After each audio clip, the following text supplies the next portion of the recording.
तो हमारा जो अगला टॉपिक है वो है एम्पिरिकल फार्मूला, मूलानुपाती सूत्र तथा आणविक सूत्र। इसके पहले मैंने बहुत सारे टॉपिक समझा दिए हैं, है ना। उसको समझने के लिए आप पिछले वीडियो में जा सकते हैं, है ना। तो मूलानुपाती सूत्र क्या है, तो पहले तो आपको ये समझना है कि सूत्र क्या है, फार्मूला क्या है ना। तो फार्मूला का मतलब बताता हूँ कि प्रतीकों का वह समूह जो किसी भी पदार्थ के एक अणु को दर्शाता है।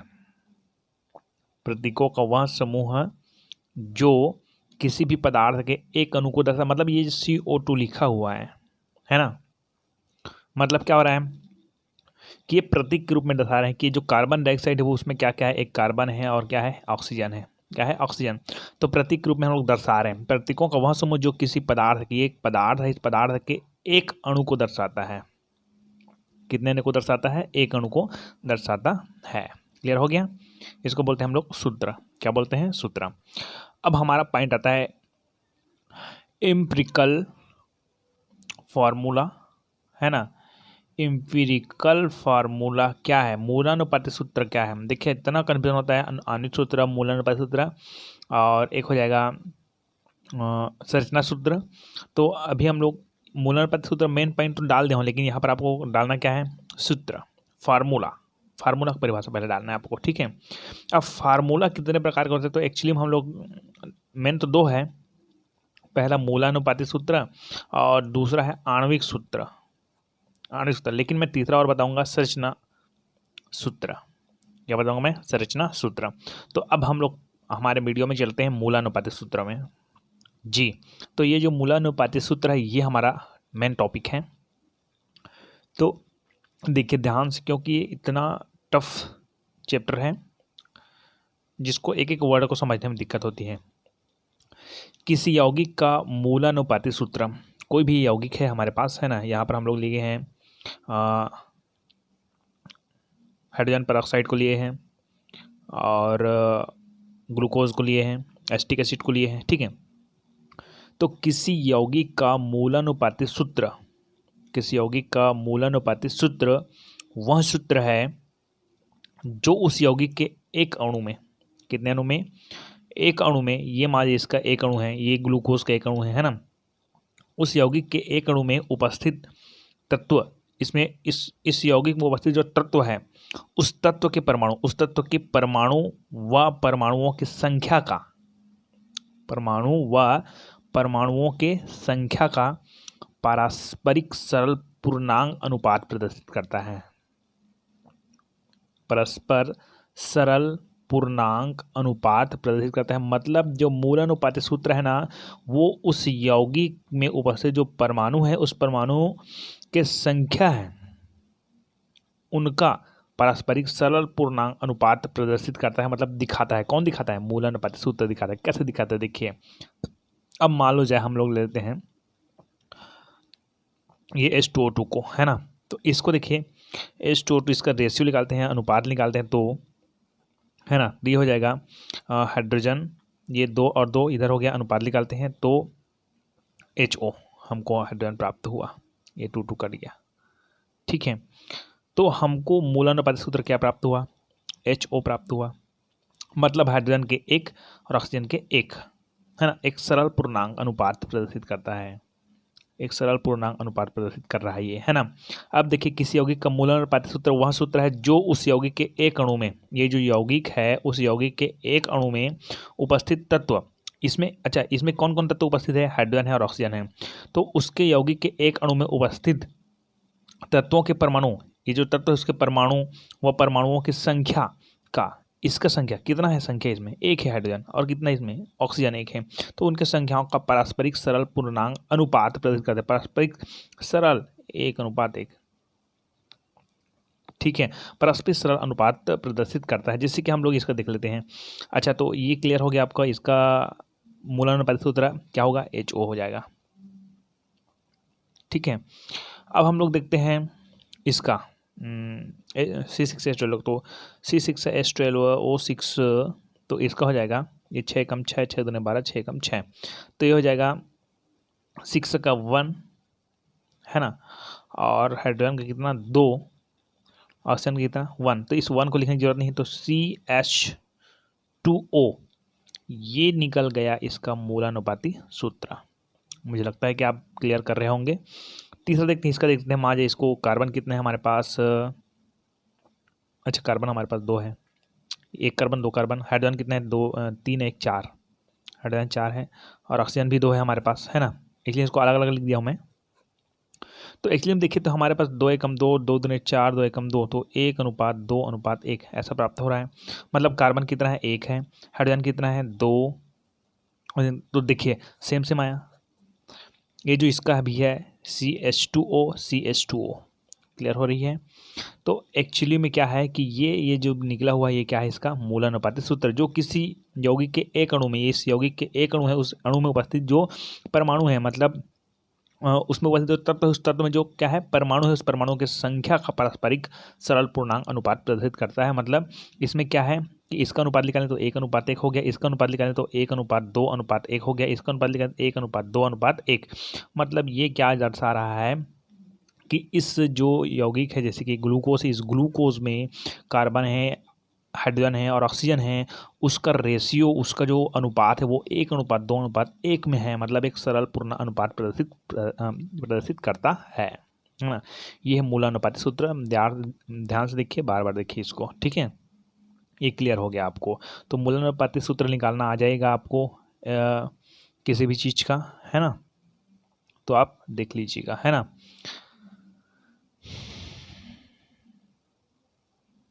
फार्मिक अम्ल को देखिए मार जाए, फार्मिक अम्ल HCOOH, ये इसका भी आप लोग अगर निकालना चाहे तो निकालेंगे, है ना, तो आप इसको निकाल कर लिखाइए।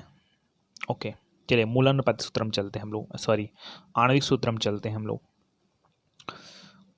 दूसरा हम चलते हैं आणविक सूत्र। आणविक सूत्र क्या है, मॉलिक्यूलर मास, उसको बोलते हैं एम्पिरिकल मास, इसको बोलते हैं मॉलिक्यूलर मास, इसको अणुसूत्र भी कहेंगे हम लोग, है ना, क्या बोलेंगे, अणुसूत्र। चलिए, तो इस तरह कैसे निकालेंगे इसको भी देखिए कि यौगिक का वह सूत्र, यौगिक का वह सूत्र जो उस यौगिक के एक अणु में, सेम वही कंडीशन जा रही है, यौगिक का वह सूत्र जो उस यौगिक के एक अणु में अवयवी तत्व, जैसे कि एक यौगिक ले लेते हैं हम लोग, मान लेते हैं मेथेन, क्या लिए हम लोग, मेथेन। तो यौगिक का वह सूत्र जो उस यौगिक के एक अणु में, इस यौगिक के एक अणु में अवयवी तत्व, क्या क्या अवयवी तत्व, इसमें कार्बन है, हाइड्रोजन है, ठीक है, तो अवयवी तत्व के परमाणु, कार्बन के परमाणु, हाइड्रोजन के परमाणु, ठीक है।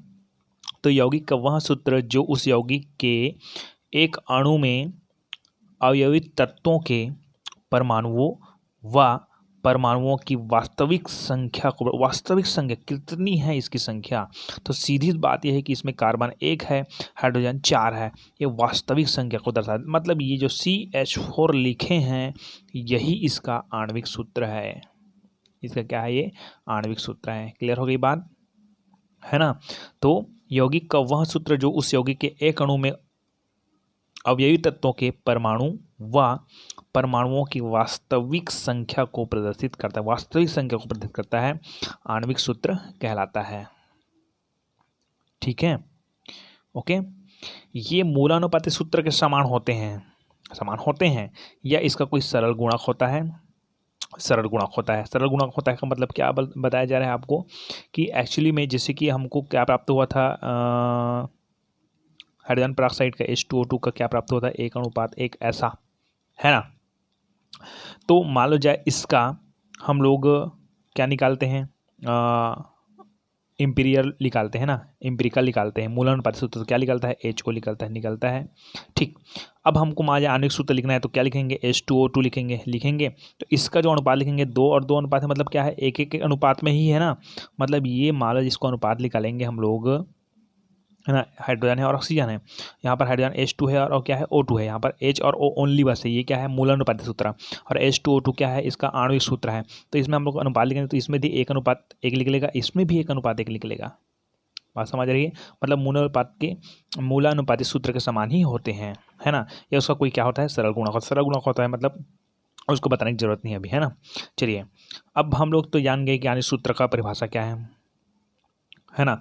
अब आणविक सूत्र और मूलानुपाती सूत्र में क्या संबंध है उसको देखते हैं हम लोग, है ना।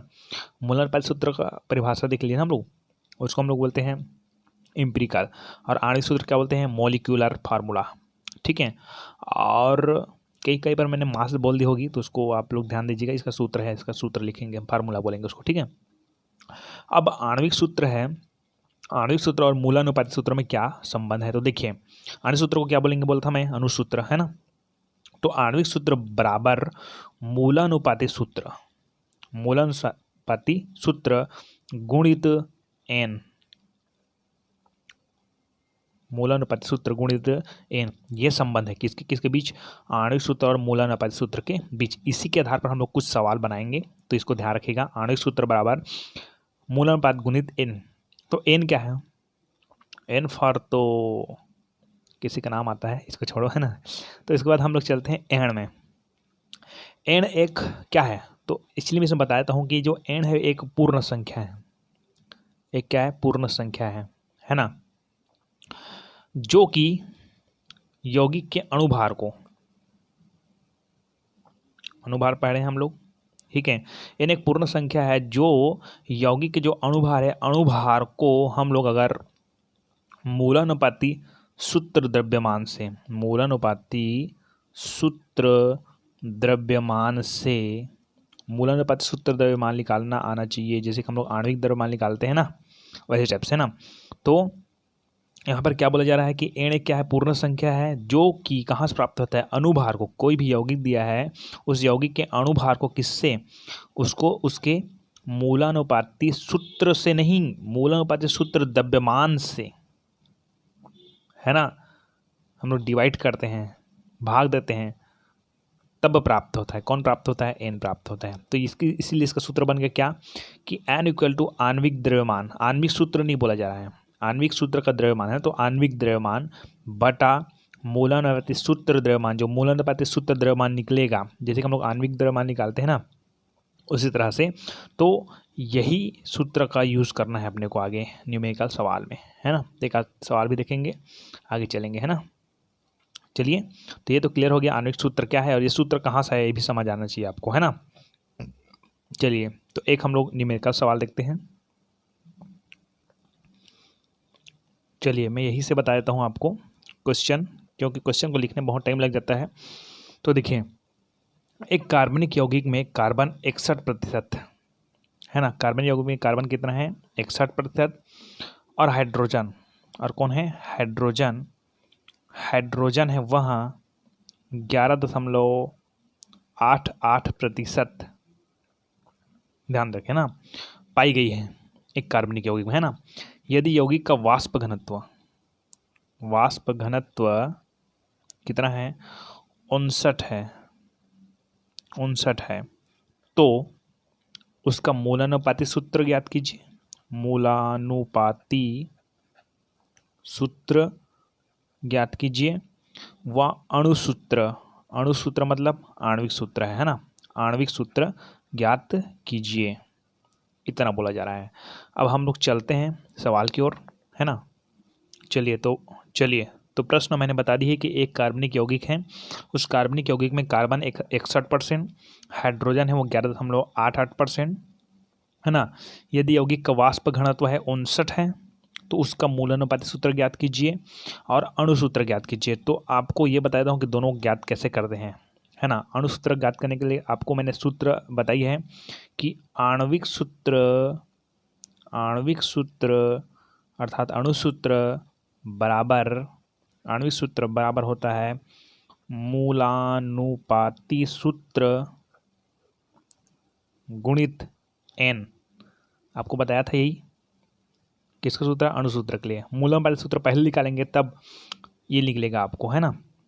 और n का मान निकालना है, मान लो जाए तो n का मान का सूत्र क्या है अपने पास, n इक्वल टू आणविक द्रव्यमान बटा क्या है, मूलानुपाती सूत्र द्रव्यमान, ये मैंने आपको पहले बता रखी है। ये दोनों सूत्र, एन का सूत्र बता रखी है और ये अणुसूत्र का या आणविक सूत्र का सूत्र। आणविक सूत्र बराबर क्या होता है? मूलानुपाती सूत्र गुणित एन। अब हम लोग चलते हैं सवाल की ओर। तो पहले आपको बता दूं कि एक कार्बनिक यौगिक है। अब कोई भी कार्बनिक यौगिक, उसमें कार्बन की मात्रा 61%। ओके, कार्बन की मात्रा कितना परसेंट? 61%। बढ़िया है ना। अब दिया गया है हाइड्रोजन की मात्रा 11.88%, इतना दिया गया है। चलिए इसको जोड़ कर देखते हैं ना। तो ये हो जाएगा 2 और ये हो जाएगा 7। तो देखिए किसी भी यौगिक में कंपाउंड, जब कोई भी यौगिक बनती है तो उसमें जो तत्व एक निश्चित अनुपात में होते हैं, उसको अगर हम लोग हमेशा मानते हैं 100% जब क्रिया होगी तभी कोई यौगिक बनेगा। लेकिन यदि हमको इनका जो जोड़ने पर प्राप्त हो रहा है 72.8, इसका मतलब ये है कि इसमें कोई ना कोई तत्व मिसिंग है। कोई ना कोई तत्व क्या है? मिसिंग है। तो यहाँ पर कार्बन है और यहाँ पर किसका है? हाइड्रोजन। तो भाई ये कार्बनिक यौगिक बनता है तो कार्बन है और क्या है? हाइड्रोजन है। तो उसके साथ अधिकतर क्या है? C6H12O6। ये किसका सूत्र है? आप लोग जानते हो ना। तो कार्बन है, हाइड्रोजन है, तो ऑक्सीजन है ना। तो हमारे पास कौन मिसिंग है? ऑक्सीजन मिसिंग है। ऑक्सीजन की मात्रा नहीं दी गई है, तब हम लोग क्या करेंगे? ऑक्सीजन की मात्रा नहीं दी गई है तो उसको निकालने के लिए क्या करना पड़ता है अपने को कि जो कार्बन और हाइड्रोजन है उसकी मात्रा को 100 में से घटा देंगे तो ऑक्सीजन की मात्रा निकल जाएगी। तो देखिए है ना, O2 की मात्रा बराबर तो इसको हम लोग 100 मान लेते हैं। तीनों का क्या है? कार्बन, हाइड्रोजन और ऑक्सीजन, तीनों कितना? 100 मानते हैं। ठीक है, तो हमको क्या करना है कि -61 प्लस 11.88, ये दोनों जने कहना है, कार्बन और हाइड्रोजन का है ना। तो इसको और लिखने की जरूरत नहीं है, इतना लंबा लिख रहा हूँ मैं। इसको डायरेक्टली हम लोग लिखेंगे 72.88, ऐसे करेंगे ना तो ये निकल जाएगा आपका 27.12%। तो ये निकल गया किसका मात्रा? ऑक्सीजन की मात्रा। ऐसे आपको निकालना है। अगर ऑक्सीजन की मात्रा पहले से दिया गया तो कोई दिक्कत नहीं है ना। तो ऑक्सीजन की मात्रा निकल गई, आपको रिपीट करके देखिए समझ आएगा, है ना। चलिए अब हम लोग चलते हैं सवाल की ओर। क्या निकालना है अपने को? ये याद रखना चाहिए हमको। क्या निकालना है? एक तो निकालना है अपने को मूलानुपाती सूत्र निकालना है, और एक क्या निकालना है अपने को? अणुसूत्र निकालना है। मतलब क्या निकालना है? आणविक सूत्र निकालना है। ठीक है, चलिए तो इस सूत्र के आधार पर हम लोग निकालेंगे मूलानुपाती सूत्र। तो इसके लिए क्या क्या दिया गया है उसको आपको लिखना है। और ये मूलानुपाती सूत्र में हमारे पास कार्बन है, हाइड्रोजन है, ऑक्सीजन है। अब इसका अपन क्या डालना है कि उसके जो रेशियो में कितना अनुपात है उसको डालेंगे, तभी हमको क्या प्राप्त होगा? मूलानुपाती सूत्र। तो कैसे डालेंगे? आपको भी मेरी बात समझ नहीं आ रही होगी कि इसमें हम लोग कैसे रेशियो डालेंगे, कैसे अनुपात डालेंगे। ठीक है, तो जो अनुपात निकलेगा उसी को डालेंगे, तब हमको प्राप्त होगा मूल अनुपात। ठीक है, मूल अनुपात। तो देखिए हमको तत्व, हमारे पास क्या क्या तत्व है? हमारे पास एक तत्व है कार्बन है, ठीक। एक तत्व क्या दिया है? हाइड्रोजन है। और एक तत्व क्या है? ऑक्सीजन है हमारे पास। कार्बन की मात्रा कितना दिया गया है प्रश्न में? देखिएगा 61% दिया गया है। ओके, और हाइड्रोजन की मात्रा कितना दिया है? 11.88%। और ऑक्सीजन की मात्रा हमने निकाली कितना? 27.12%। ठीक, और कुछ नहीं है ना। अब देखिए परमाणु द्रव्यमान, ये जो तत्व है परमाणु संख्या कितना है? 6, और इसका परमाणु द्रव्यमान कितना है? 12। इसका कितना है? 1 जी। इसको 2 निकलता है ना, तो वो नहीं है ना उसका परमाणु द्रव्यमान। ठीक है, ओके, बात समझ रही है? हाँ। ऑक्सीजन 27.12, तो ऑक्सीजन का परमाणु संख्या कितना होता है? 8 और 16। ओके, यहाँ पर इसका निकल जाएगा परमाणु द्रव्यमान कितना निकल जाएगा? 16। इसका 12, इसका 1, इसका कितना? 16, है ना। अब लिखते हैं हम लोग परमाणुओं की अपेक्षिक संख्या। अब ये कहाँ से निकालें? परमाणुओं के अपेक्षिक, इसमें जो परमाणु है उस परमाणु की अपेक्षिक संख्या कैसे निकालें? तो इसके लिए हमको क्या करना है? उसके जो प्रतिशत मात्रा है, मॉस है ना, उनको हम लोग इनसे भाग दे देंगे, है ना। तब हमको प्राप्त होगा परमाणुओं की अपेक्षिक संख्या। तो 61/12 है ना, और 11.88/1 और 27.12/16। इसको हम लोग कर लेते हैं पहले 12 पंचे 60 होगा, ठीक है। अब 10 बचा, इसको 0 बढ़ा देंगे,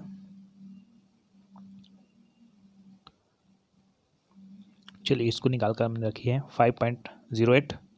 इसको हम लोग देख लेते हैं 1.88, ये तो कोई दिक्कत नहीं है। और इसका क्या 16 कम 16 हो जाएगा, इसके हिसाब से ये 1.7 आ जाएगा, ठीक है।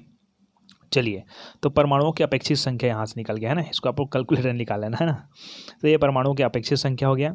अब अपने क्या करना है कि परमाणु का अनुपात, अब ये अनुपात क्या है, परमाणु की अपेक्षित संख्या तो इसको इसके भाग देकर निकाल लिए, कोई दिक्कत नहीं है। अब हमको अनुपात निकालना है ना।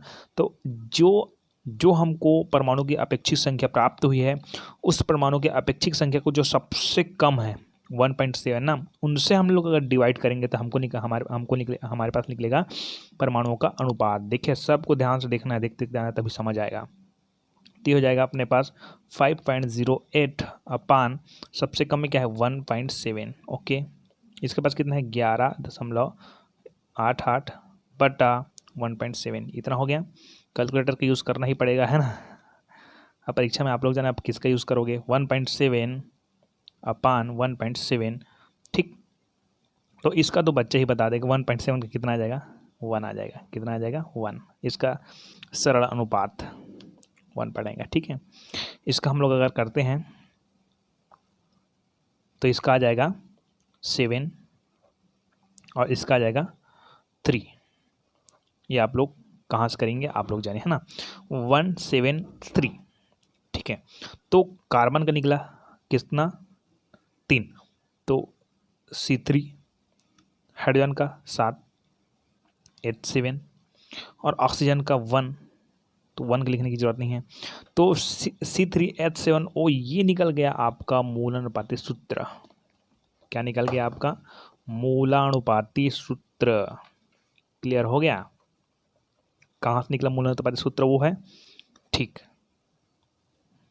अब हमारे पास मूलानुपाती सूत्र निकल गया है, यौगिक का मूलानुपाती सूत्र, कोई भी यौगिक उस यौगिक का मूलानुपाती सूत्र निकल गया है आपके पास C3H7O ये निकला है अपने पास, ठीक है।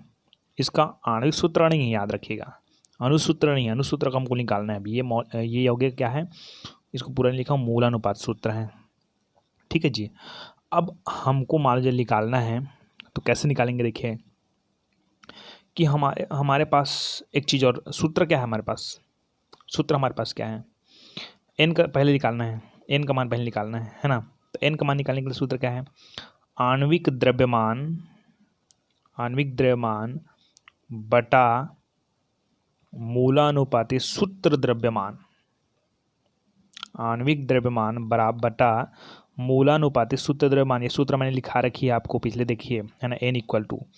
तो इसको कैसे निकालेंगे, तो देखिए मूलानुपाती सूत्र द्रव्यमान, इसके बारे में बात कर रहा हूँ, है ना, द्रव्यमान बराबर, इसका निकालते हैं कार्बन का जो परमाणु द्रव्यमान है वो कितना होता है 12, कितना होता है 12 गुणित 3, एकदम क्लियर हो रही है। हाइड्रोजन का कितना होता है 1, अच्छा इसके बीच में क्या करना है, इसके बीच में प्लस डालना है ना। हाइड्रोजन कितना होता है 1, ओके, गुणा कितने से गुणा है भाई, ये 7 से, 7 प्लस फिर ऑक्सीजन का कितना होता है, सब जानते हैं, बच्चे भी जानते हैं, 16 होता है परमाणु द्रव्यमान, है ना। तो इस तरह से हमको निकल गया मूलानुपाती सूत्र। कैसे निकालना है समझ आया आपको, किसी यौगिक का मूलानुपाती सूत्र द्रव्यमान, मूलानुपाती सूत्र ये है, मूलानुपाती सूत्र ये है, और मूलानुपाती सूत्र द्रव्यमान ये निकालना है। तो हमारे पास निकल गया 12 ये 36 हो जाएगा, और 36 7 हो जाएगा, है ना, और ये 16, तो कुल मिला के ये हो जाएगा 59, ठीक है। ये हो जाएगा 59, कितना हो जाएगा 59, है ना, क्लियर तो है ना।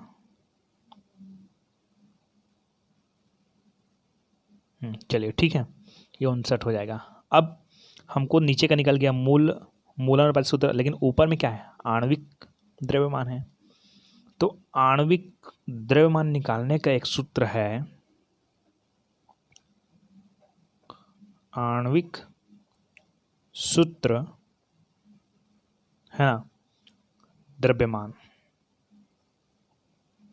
क्योंकि ऊपर में आणविक द्रव्यमान लिखा था ना, तो आणविक द्रव्यमान निकालने का भी एक सूत्र है जिसमें, अच्छा क्वेश्चन को एक बार और बताऊंगा, उसमें से कुछ पॉइंट मैंने नहीं बोल पाई है, उसको देखिए। आणविक सूत्र द्रव्यमान का एक सूत्र होता है कि 2 गुणित वाष्प घनत्व। अच्छा वाष्प घनत्व को मैंने बताई कि नहीं बताई है? अच्छा मैंने बताई है वाष्प घनत्व को, कितना बताया है? 59 बताया था। वाष्प घनत्व को कितना बताया था मैंने? 59 प्रश्न में दिया गया है 59। ठीक है, प्रश्नों का अगर देखिए आगे चलिए। तो आणविक सूत्र द्रव्यमान निकालना है अपने को, तो कैसे निकालेंगे? 2 गुणित वाष्प घनत्व कितना था? 59 था। ठीक है, तो ये हो जाएगा 9 दूनी 18, 5 दूनी 10 11 ये। ठीक है, तो ये हमारा पास मिल गया आणविक द्रव्यमान, आणविक सूत्र द्रव्यमान या आणविक द्रव्यमान या अणुसूत्र द्रव्यमान, सॉरी अणुभार, या उसको हम लोग क्या बोल सकते हैं डायरेक्टली? अणुभार। ठीक है, तो अब देखिए हमको सूत्र क्या लिखना है। एन का सूत्र क्या था? आणविक द्रव्यमान बटा मूलानुपाती सूत्र द्रव्यमान। क्लियर हो रही है? तो मूलानुपाती सूत्र द्रव्यमान कितना प्राप्त हुआ है अपने को? 59। और आणविक सूत्र द्रव्यमान कितना प्राप्त हुआ हमको? 118। तो सीधा सा रख दीजिए आप पॉइंट, है ना, क्या रखेंगे? n इक्वल टू, इसको बार बार लिखने की जरूरत नहीं है, n इक्वल टू, है ना, आणविक द्रव्यमान कितना? 118 बटा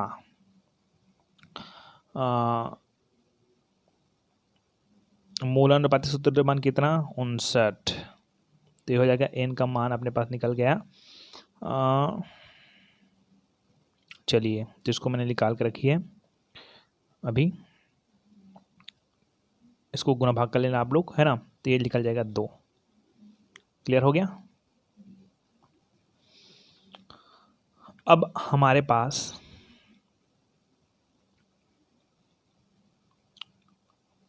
आणविक सूत्र द्रव्यमान कितना प्राप्त हुआ था? 118। मूलानुपाती सूत्र द्रव्यमान कितना प्राप्त हुआ था? 59।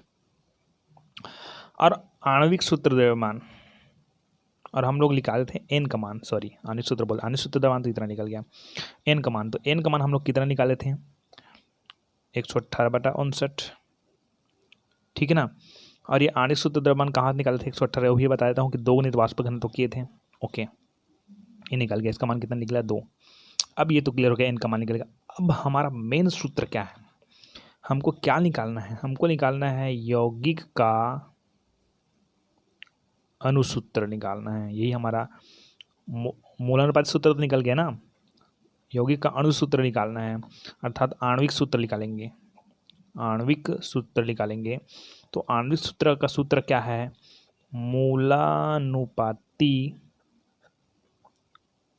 सूत्र द्रव्यमान, नहीं द्रव्यमान में बताया ना, वो निकालना अलग है, मूलानुपाती सूत्र द्रव्यमान निकालना अलग है।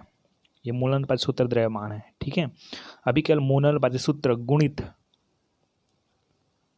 n, ये सूत्र मैंने पहले से बता रखी है, वीडियो में देखिएगा, है ना। तो मूलानुपाती सूत्र क्या लिखला है अपने पास? C3H7O लिखला है, देख लीजिए ऊपर, है ना। और जो n का मान है, n का मान हमको क्या निकला है? 2 निकला है, तो हो जाएगा 3 दूने 6, 7 दूने 14 और ऑक्सीजन का फिर 2। तो ये उस यौगिक का क्या है? आणविक सूत्र या अणुसूत्र है। ठीक है, इसी को निकालना था, अणुसूत्र को। क्लियर हो गई? तो इस तरह से आणविक सूत्र भी क्लियर हो गया। चलिए, तो आगे तीसरा नंबर का जो टॉपिक है उसका है संरचनात्मक सूत्र, स्ट्रक्चरल फार्मूला। तो किसी यौगिक का वह रासायनिक सूत्र जो उसमें उपस्थित विभिन्न परमाणुओं की व्यवस्था को दर्शाता है, संरचना सूत्र का। देखिए जैसे कि H2O2 होता है, ये है अणु सूत्र है। अगर हम लोग H और O निकालते हैं तो इसको मूल अनुपातिक सूत्र निकलता है। अब इसी को हम लोग कैसे लिखेंगे, मान लो जाए दो हाइड्रोजन है हमारे पास, दो हाइड्रोजन है हमारे पास, ठीक है, और दो क्या है हमारे पास, क्या है, ऑक्सीजन है। तो ये हो गया इसका क्या, संरचनात्मक सूत्र। एसिटिक एसिड का देखिए तो CH3 लिखा है क्या, तो एक कार्बन एक है यहाँ पर, एक कार्बन, एक और कार्बन यहाँ पास है, एक और कार्बन यहाँ पास है। हाइड्रोजन कितना है, 3 और एक 4, तो 1 2 3 और ये 4 हाइड्रोजन है। और ये ऑक्सीजन 2 है हमारे पास, तो एक ऑक्सीजन यहाँ पर, एक ऑक्सीजन यहाँ पर, तो ये इनका बन गया संरचना सूत्र। आप बोलोगे ये कैसे आया, जिसको मैंने 9वीं 10वीं में समझा रखी है। तभी से एक बार और बता देता हूँ कि एक्चुअली में कैसे आया होगा। तो आपको बता देता हूँ कि जो कार्बन है, कार्बन की संयोजकता होती है 4, कितना होती है, 4 चार संयोजकता आप लोग जानते हैं। संयोजकता क्या है, इसको मत पूछना आप, संयोजकता किसको बोलते हैं। उसी तरह हाइड्रोजन की संयोजकता कितनी होती है, 1। ऑक्सीजन की संयोजकता होती है 2। बात समझ आ रही है। और ये जो बना हुआ ये सब बंद है, क्या है, बंद। तो मान लो जाए कार्बन की संयोजकता 4 है, तो ये बंद है, उसकी संयोजकता को प्रदर्शित करेगा, है ना, मतलब संयोजकता को बताएगा कितना इलेक्ट्रॉन ले सकता है या दे सकता है। तो कार्बन कितना, 4 बताया ना मैंने, तो यहाँ पर 1 2 3 ये 4, ये हो गया कंप्लीट। इसको आखिरी गैस वाला बात आती है, 9वीं 10वीं हम लोग पढ़े होंगे। अब हाइड्रोजन का संयोजकता कितना होता है, 1, जिसको एक बंद मिला है ना, एक बंद इधर से मिला है ना, मतलब ये इसका भी कंप्लीट। ये हाइड्रोजन फिर है 1, इसका भी कंप्लीट, इसको हाइड्रोजन को 1 मिला है, 1 कंप्लीट। अब ये कार्बन को 4 मिलना चाहिए, 1 2 3 4, चारों तरफ से मिला इलेक्ट्रॉन जी, तो ये कंप्लीट हो गया, ये पूर्ण हो गया अपने आप में, है ना। उसी तरह इसमें चलेंगे तो कार्बन यहाँ पर 1 लिखा हूँ, यहाँ पर 1 और यहाँ पर 2 लगा हुआ है। अब देखिए ध्यान से, है ना, तो कार्बन का कितना होता है बोला मैंने, 4, तो 1 इधर से मिला 1, 1 इधर से मिला 2, और ये हो गया 3, लेकिन हमको कितना चाहिए था, 4, इसलिए यहाँ पर डबल बंद लगा हुआ है, तो ये कार्बन का भी कितना हो गया, 4, ये भी संतुष्ट हो गया। ऑक्सीजन का कितना होता है, 2, यहाँ पर 2 बंद लगा हुआ है, ठीक, इधर ऑक्सीजन का होता है 2, तो आप सर बोलोगे सर यहाँ पर 2 बंद लगा हुआ है, यहाँ पर केवल 1 ही बंद लगा है, तो 1 इधर से भी मिल रहा है ना, तो ऑक्सीजन का फिर कितना हो गया, 1 और 1 2, हाइड्रोजन का 1, इस तरह से बनता है। इसी तरह देखिए ऑक्सीजन का 2 होता है ना, तो 1 और ये 2 इधर से मिल रहा है, ऑक्सीजन का 2 1 और 1 इधर से 2, ठीक, हाइड्रोजन का 1 इधर, हाइड्रोजन का 1, क्लियर हो गया। इस तरह से एक कंप्लीट हो गया आपका। आगे हम लोग पढ़ेंगे कुछ रासायनिक समीकरण को किस तरह से हल करना चाहिए, है ना। ओके, और वीडियो को शेयर करिए, लाइक वाइक मत करिए, ठीक।